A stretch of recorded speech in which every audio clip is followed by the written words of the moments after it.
Why waiting feels wrong to the human brain? Waiting feels like failure, not logically, psychologically. When nothing is happening, the brain interprets it as inefficiency, wasted time, missed opportunity. That reaction has nothing to do with trading. It comes from survival wiring.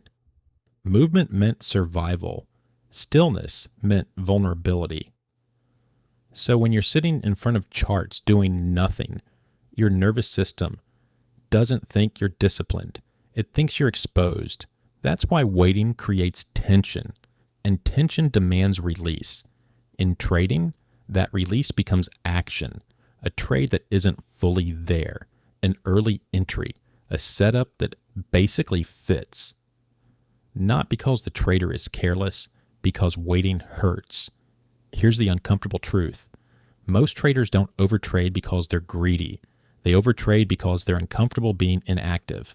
Waiting forces you to sit with uncertainty without doing anything about it. No fixing, no intervening, no proving. That's not passive. That's restraint under pressure. And restraint is a learned skill, not a personality trait. If waiting feels like a delay, it's because you've tied progress to action. That belief is poison in trading. Why action feels productive even when it's destructive. The brain loves action because action creates the illusion of control. You feel involved, engaged, relevant. Even when the action is wrong, it soothes the nervous system. Waiting doesn't. Waiting leaves you alone with doubt. What if it runs without me? What if this was the move? What if I'm being too strict? These thoughts don't come from insight. They come from discomfort. Action relieves that discomfort instantly. That's why impulsive trades feel good at first. They calm the system, not because they're good trades, because they resolve tension. This is why traders confuse being active with being disciplined. They say, I'm studying price. I'm staying engaged. I'm getting screen time. What they mean is, I can't tolerate the anxiety of waiting. Waiting exposes the trader's relationship with uncertainty. If you need constant engagement to feel okay, you're not trading an edge. You're regulating emotion. And emotional regulation through action always leads to overtrading. Professionals don't wait because they're patient.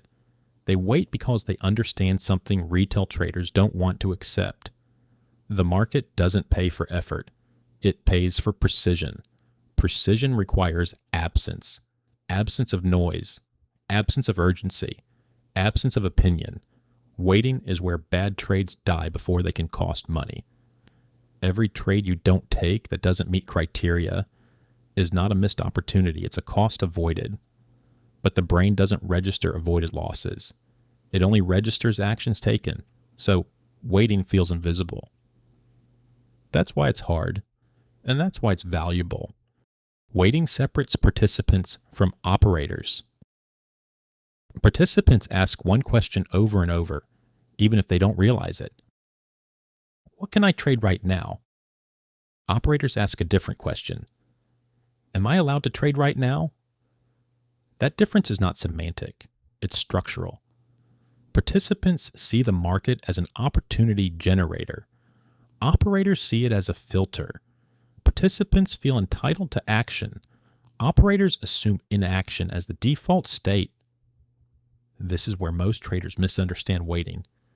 They think waiting is something you do until a trade appears. In reality, waiting is the core state, and trades are rare interruptions. Participants feel frustration when nothing lines up because they believe opportunity is constant. Operators expect long periods of inactivity because they know edges are rare by design. If opportunity were frequent, it wouldn't be valuable. The market is always moving, but that does not mean it is always offering permission. That distinction ruins people because movement creates urgency. Urgency creates pressure. Pressure makes waiting feel irresponsible. So participants start compensating.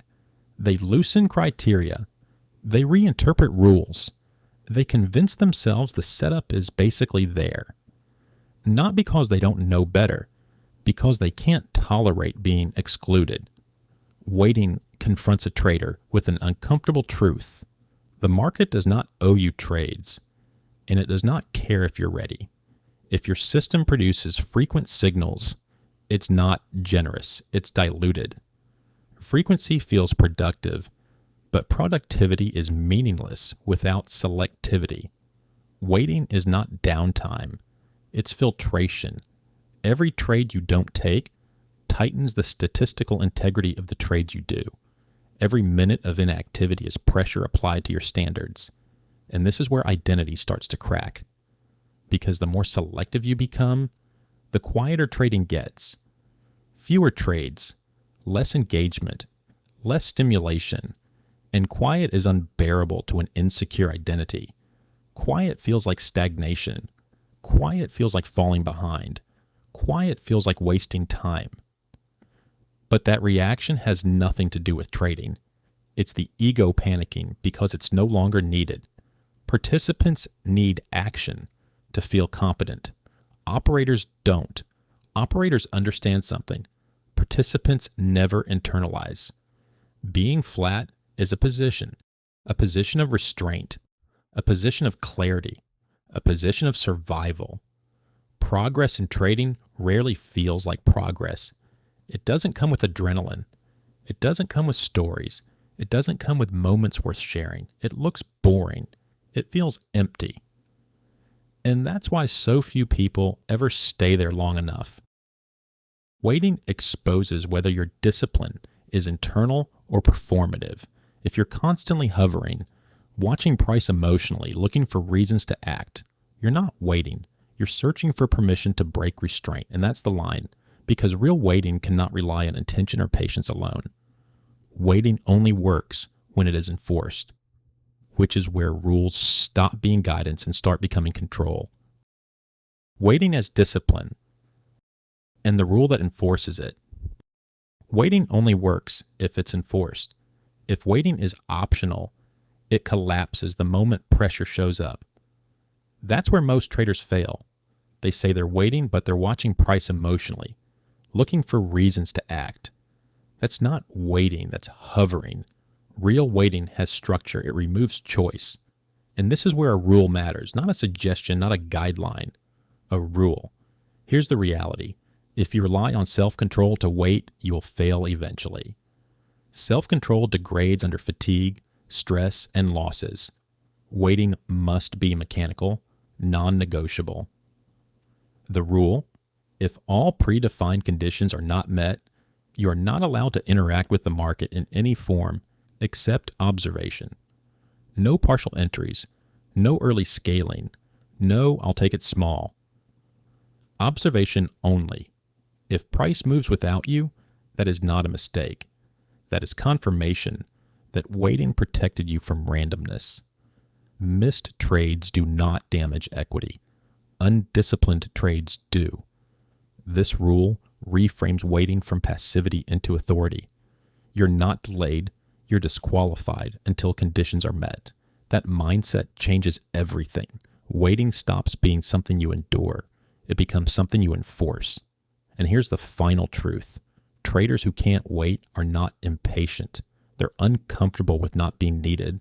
Waiting reminds you that the market does not require your participation, only your compliance.